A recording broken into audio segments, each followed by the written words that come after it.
We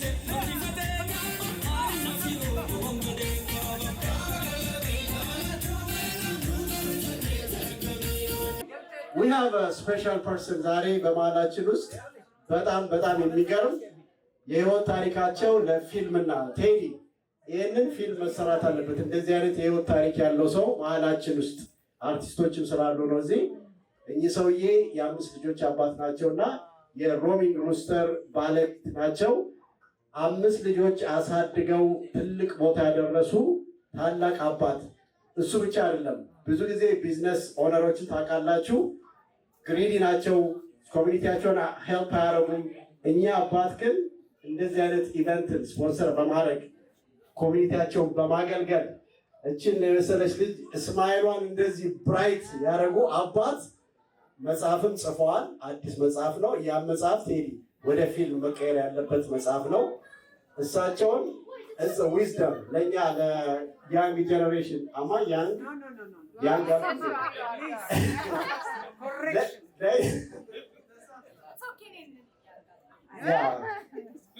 ያንግ አት ሃርት አሜሪካ ሀገር ውስጥ ታውቃላችሁ፣ ሁለት አይነት እድሜ ነው ያለው መንጃ ፈቃዳችን ላይ ያለውና how we feel ደግሞ አለ። እኔ አሁን I feel 32 I'm 32 thank you።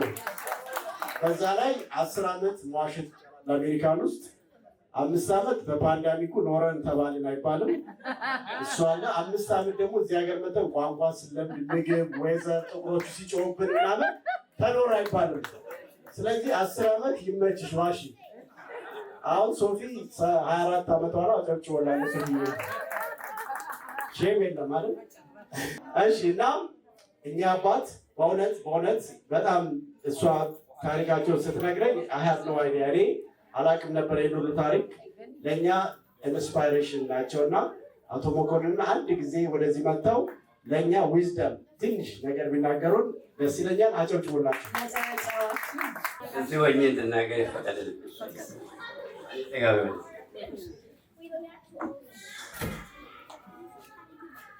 እግዚአብሔር አዋቂ ነው ማለት ነው። ሀኒድ ከእሷ ልጀምር መሰለኝ። ከአንድ ዓመት በፊት እዛ ሲልቨር ስፕሪንግ እንጨት እገዛለሁ ብዬ ቆሜ ነበረ። በኋላ ሁለት ልጆቿ ቅድም ያያቸው ማለት ነው ልጅ ስለምወድ ሳምኳቸው እና እሷ ምን ተሰማች አላውቅም፣ ብቻ ወይ ትንሽ የኔ ነገር ሰምታ ነው መሰለኝ አለቀሰች መሰለኝ። ከዛ በኋላ እሷም አባበልኩኝና ምንድን ነው ምናምን አልኩኝ። ከዛ በኋላ ፎቶግራፍ ከልጆች ጋር ተነሳ ወይ አድራሻ ተዋወቅን እና ከዛ በኋላ 5 ልጆች አሉኝ። 6ኛ ልጅ ታደረኳት ማለት ነው እና 6ኛ ልጅ ማለት ነው። ጋሼ ነው የምትለኝ፣ ልጆችም ጋሼ ነው የሚሉኝ። በእርግጥ 5 ልጆች አሉኝ፣ 2 ወንዶች እና 3 ሴቶች። በጠቅላላው ደግሞ 16 የልጅ ልጅ አለኝ መስላለሁ። ነው እኔ ስለ ራሴ መናገር ትንሽ ይቀደኛል። ለማንኛውም የኢትዮጵያ አየር ኃይል ፓይለት ነበርኩኝ። ወደ 10 ዓመት አብሬ ያለሁኝ እና በዛ መካከል በስራ ላይ ሆኜ አደጋ ደረሰብኝና ከኔ ጋር የነበረው አንድ ጓደኛዬ ሲሞት እኔ ተረፌ አንድ እጄ ሰጥቼ ማለት ነው ተረፍኩኝ። ከዛ በኋላ ነው ጋብቻው የተፈጸመው እና በእውነት እግዚአብሔር ይመስገን በጣም ሰክሰስፉል ፋሚሊ መስርቻለሁኝ። ቅድም እንደተነገረው 2 ወንዶች እና የአንደኛው ልጅ ባለቤት ሆነው ሮሚንግ ሩስተር ፍራይድ ቺክን ሰምታችሁ ሊሆን ይችላል። ወደ 13 አላቸው። በዚህ የእነሱ አባት እሱ ሰው እዚህ ሲቆም ማለት ነው። እኔ አመሰግንሻለሁ ማለት ያንን ኦፖርቹኒቲ ስለተሰጠች እና ገርማቸው መጽሐፍ እንደዚህ ታሪክ አለኝ ብዬ አላስብም ነበረ።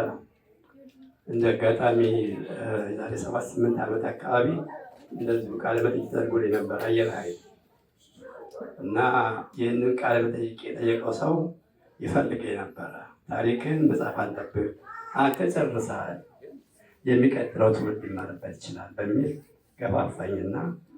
ለመጽሐፍ በቃ ማለት ነው። ትልቅ ታሪክ ያለው ነው። ይህች መጽሐፍ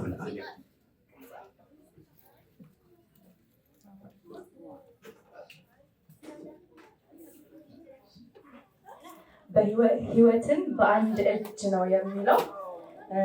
ይሄ መጽሐፍ በካናዳ እና ኢትዮጵያ በሰፊው ተመርቋል። በቅርቡ ደግሞ በዋሽንግተን ዲሲ የት አካባቢ እንደሆነ አልተወሰነም። በእኔ ሶሻል ሚዲያ ላይ መች እና በምን ወር ምን ጊዜ እንደሚመረቅ አሳውቃችኋለሁ። የእሳቸው የህይወት ታሪክ መስከረም እንደተናገረው ነው። ፊልም ነው። የእውነት በጣም ውስጥን የሚረብሽ በአንድ እጅ ሆነው ልጆቻቸውን ሆነው እናትም አባትም ሆነው በጥንካሬ ልጆቻቸውን እዚህ ያደርሰዋል።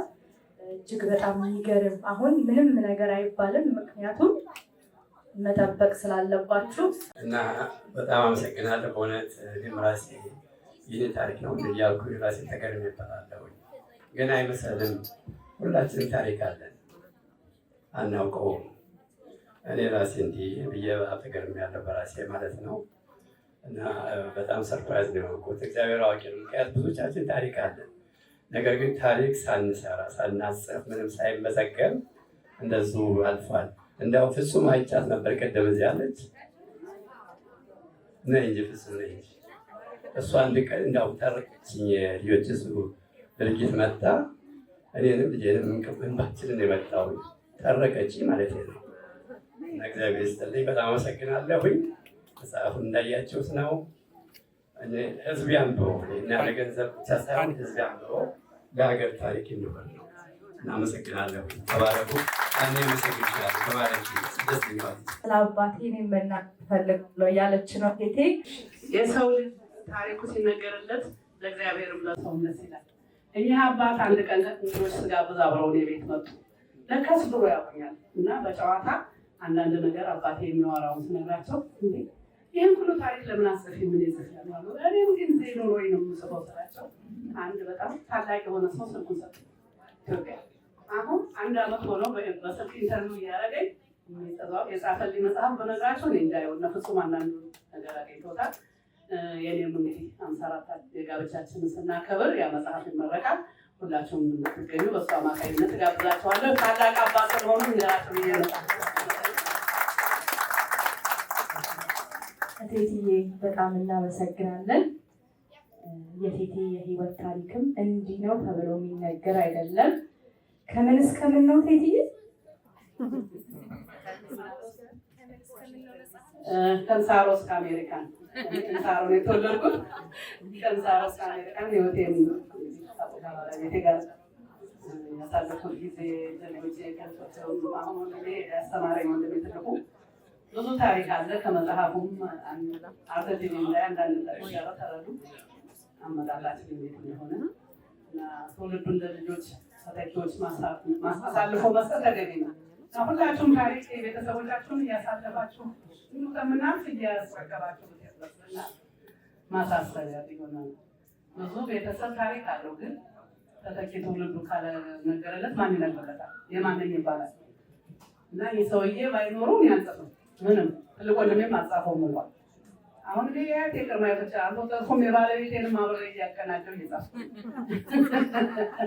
እሱ የረሳውን ቤተሰቡን እየጠየቁ የሚገርማቸው የእሱ ቤተሰቦች ከደግነታቸው የተነሳ እህል ከሰማይ ወርዶላቸው መጽሔቱ እጄ ላይ ያለ ለነፍሱም ማሳይቻለሁ እና የድሮ አባቶች ሲጸልየው ለድሃ ሰጥተው ሲጸልዩ ሌሊት እህል ከሰማይ ወርዶላቸዋል ቅርማያቱ።